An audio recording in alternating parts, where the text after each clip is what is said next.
கிறிஸ்துவில் அன்பானவர்களே, ஆண்டவரும் இரட்சகருமானவர் இயேசு கிறிஸ்து அவருடைய நாமத்தினாலே நான் உங்களை வாழ்த்துகிறேன். ஒரு அற்புதமான ஒரு வார்த்தை இன்றைய அனுதின உணவில் கர்த்தர் நமக்கு கொடுத்துருக்கிறாரு. பிரசங்கி 3ஆம் அதிகாரத்தில் 4வது வசனம், தேவன் செய்வது எதுவோ அது என்றென்றைக்கும் நிலைக்கும் என்று அறிவேன். தேவன் செய்வது எதுவோ அது என்றென்றைக்கும் நிலைக்கும் என்று அறிவேன்.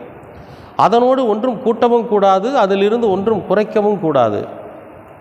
மனுஷன் தமது சமூகத்தில் பயந்திருக்கும்படி தேவன் இப்படி செய்து வருகிறார்.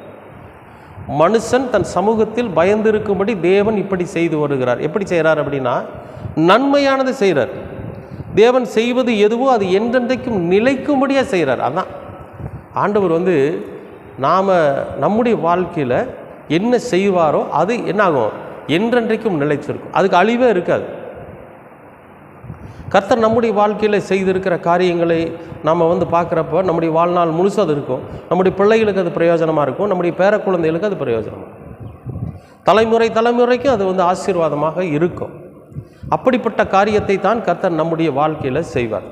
ஏன்னா அது நிலையாக இருக்கக்கூடிய காரியம். கர்த்தர் நிலையாக இருக்கிறவர். மனுஷன் வர்றான், அதிகபட்சமாக ஒரு 80 வருஷம் 90 வருஷம் இருக்கிறான், போயிடுறான். ஆனால் கடவுள் செய்திருக்கிற காரியங்களோ என்றென்றைக்கும் நீடித்து நிலைத்திருக்குமா. இன்னொன்று சொல்கிறாரு, அதில் ஒன்றையும் கூட்டிடாதீங்க, ஒன்றையும் குறைச்சிடாதீங்க. இன்றைக்கு நிறையா விஷயங்கள் நமக்குள்ளே இருந்து கடவுள் செய்த காரியங்கள் நம்மை விட்டு மறைஞ்சு போனதுக்கோ அல்லது நம்ம அதை மறந்து போனதற்கு என்ன காரணம்னு கேட்டிங்கன்னா, அன்றைக்கு இருக்கக்கூடிய மனிதர்கள் என்ன பண்ணாங்கன்னு கேட்டிங்கன்னா, அதில் ஒன்றை கூட்டியிருப்பாங்க அல்லது ஒன்றை குறைச்சிருப்பாங்க. இங்கே வேதம் என்ன சொல்லுதுன்னு கேட்டிங்கன்னா, கர்த்தர் செய்திருக்கிற காரியம் நிலைத்திருக்கும், அதில் நாம் எதையும் கூட்டவும் கூடாது, குறைக்கவும் கூடாதுங்கிற. ஆனால் இவங்க என்ன பண்ணுவாங்கன்னு கேட்டிங்கன்னா, கடவுள் கொடுத்துருக்கிற ஆசீர்வாதத்தில் எதையோ ஒன்று இவன் தான் செஞ்ச மாதிரி கொண்டு போய் அதில் எதையோ ஒன்றை புகுத்தி எதையோ ஒன்று செஞ்சு அவர் ஒரு புதுவிதமான ஒரு காரியத்தை கொண்டு வருவாங்க. அன்பானவர்களே, அப்படிப்பட்ட காரியத்தை செய்ததினால் தான் இன்றைக்கு கர்த்தருடைய ஆசீர்வாதம் நம்முட்டு விலகி இருக்கு. ஆனால் அவருடைய ஆசீர்வாதம் நம்முடைய வாழ்க்கையிலே நிலை நிற்கும், என்றைக்கும் அழியாமல் நீடித்த நாட்களாக நிலைத்திருக்க வேண்டும் என்று சொன்னால் அதில் நம்ம ஒன்றையும் கூட்டவும் கூடாது, குறைக்கவும் கூடாது. நம்ம சமூகத்தில் நம்ம பயந்து இருக்கணும். மனித சமூகத்தில் நம்ம எப்படி இருக்குன்னு கேட்டிங்கன்னா, கடவுளுக்கு பயந்து இருக்கும்படிக்கு கர்த்தர் இப்படி செய்கிறார். அப்போ நம்ம இஷ்டம் போல் தான் தோன்றித்தனமாக நம்ம செய்கிறோம். நம்மளை பெரிய ஆளுன்னு நினச்சிக்கிறோம். நமக்கு மிஞ்சின அறிவாளி இந்த உலகத்தில் யாரும் இல்லைன்னு நினச்சிக்கிறோம். கடவுளுக்கு இணையாக நம்மளை நினச்சி நம்ம என்ன பண்ணுறோன்னு கேட்டிங்கன்னா, பல விஷயங்களை செய்கிறோம். கடவுள் நம்மை ஆசீர்வதித்து ஒரு நல்ல நிலையில் நம்மளை கொண்டு போய் வைக்கிறாருன்னு வைங்களேன். அப்போ நாம் என்ன பண்ணுறோன்னு கேட்டிங்கன்னா, கடவுளை மதிக்கிறதில்ல. அன்றைய உலக தேவைகள் எது இருக்குதோ அது மேலே நம்முடைய நாட்டம் போயிடுது. அதுக்கப்புறம் நாம் தான் பெரிய ஆள் அப்படின்னு சொல்லி நம்ம என்ன பண்ணிடுறோம், நம்மை நாமே உயர்த்தி கொள்ளுகிறோம். 4 பேர் நம்மளை பார்த்து வணக்கம் போடணும், 4 பேர் நமக்கு மரியாதை செலுத்தணும், உயர்ந்த இடத்துல நம்ம போய் உட்காரணும், முதன்மையான இடத்துல போய் உட்காரணும்னால நம்ம என்ன பண்ணுறோம், நம்மை நாம் உயர்த்திக்கிறோம். ஆனால் அது ரொம்ப தப்பான விஷயம். ஒரு நாளும் கர்த்தருடைய ஆசீர்வாதம் நிலை நிற்காது.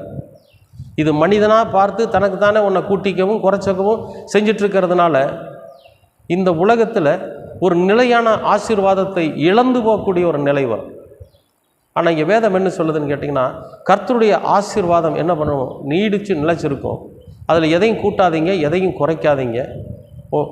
ஏன்னா சமூகத்தில் நீங்கள் பயந்து இருக்கணும், கடவுளுக்கு பயந்து இருக்கணும். ஒரு காரியத்தை செஞ்சால் இந்த காரியம் நன்மையானதா கெட்டதா, கடவுளுக்கு இது விருப்பமானதா விருப்பம் இல்லையா, கடவுள் இந்த காரியத்தை செய்தால் கோபப்படுவாரா, இல்லை கடவுள் இந்த காரியத்தை செஞ்சால் ஆசீர்வதிப்பாரா, இதனால் ஏற்படுகிற நன்மைகள் எவ்வளவு, தீமைகள் எவ்வளவு என்பதை ஆராய்ந்து அறிந்து செய்யணும். கடவுள் நம்மளை ஆசீர்வதிச்சிருக்காரு, நம்மளை உயர்ந்த இடத்துல வச்சுருக்கிறாருங்கிறதுக்காக வேண்டி நம்ம என்ன வேணாலும் செய்யலாம் அப்படின்னு நம்ம என்ன பண்ணிடக்கூடாது, செஞ்சிடக்கூடாது.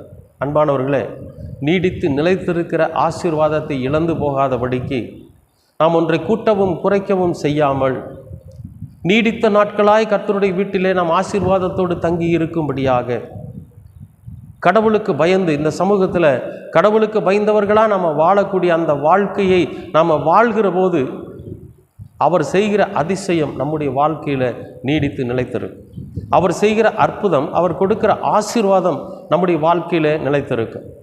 அதுக்காகத்தான் வேதம் என்ன சொல்லுதுன்னு கேட்டிங்கன்னா, கர்த்தருக்கு பயந்து நடங்க, கடவுளுக்கு பயந்து நடங்க, மனித நேயத்தோடு நடங்க, நம்முடைய செய்கைகள் எதுவும் எந்த மனிதனையும் பாதிக்காதபடிக்கு நடங்கன்னு சொல்கிறார்.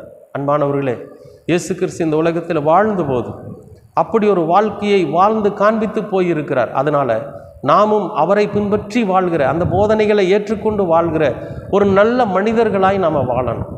அப்படி வாழ்கிற போது நிச்சயமாகவே நம்முடைய வாழ்க்கையில் இந்த வசனத்தில் சொன்னபடி அவருடைய செய்கைகள் நிலைத்திருக்கும், அவருடைய ஆசீர்வாதம் நிலைத்திருக்கும், அவருடைய அன்பு நம்முடைய வாழ்க்கையில் நிலைத்திருக்கும். கண்டிப்பாக உங்களுடைய வாழ்க்கையிலும் அப்படிப்பட்ட ஒரு நிலை நிற்கிற ஆசீர்வாதத்தை பெற்றுக்கொள்ள கர்த்தர் உங்களுக்கு கிருபை செய்வார். அன்பின் பரலோக பிதாவே, அருமையான நல்ல இந்த அனுதின உணவிற்காக நன்றி. இந்த நாளை ஆசீர்வதித்து கொடுத்திருக்கிறீர், அதற்காகவும் நன்றி. உமது கிருபையினாலும் உமது மகத்துவத்தினாலும் உமது மாட்சிமையினாலும் நீர் எங்களை வழிநடத்துகிற தேவனாய் இருக்கிறீர், அதற்காக நன்றி. நீர் செய்கிற காரியம் எங்களுடைய வாழ்க்கையில் நிலை நிற்கட்டும் ஆண்டவரே. நீர் கொடுக்கிற ஆசீர்வாதம், நீர் எங்கள் மீது காட்டுகிற அன்பு, நீர் எங்கள் மீது காட்டுகிற தயவு எங்களுடைய வாழ்க்கையில் நிலை நிற்கட்டும். நாங்கள் எதையும் இழந்து போய்விடாதபடிக்கு நாங்கள் எங்களை பாதுகாத்துக்கொள்ள நீர் கிருபை பாராட்டும். எல்லாவற்றையும் அருமை இரட்சகர் இயேசு கிறிஸ்துவின் வழியாய் கேட்கிறோம் நல்ல பிதாவே. ஆமேன், ஆமேன், ஆமேன்.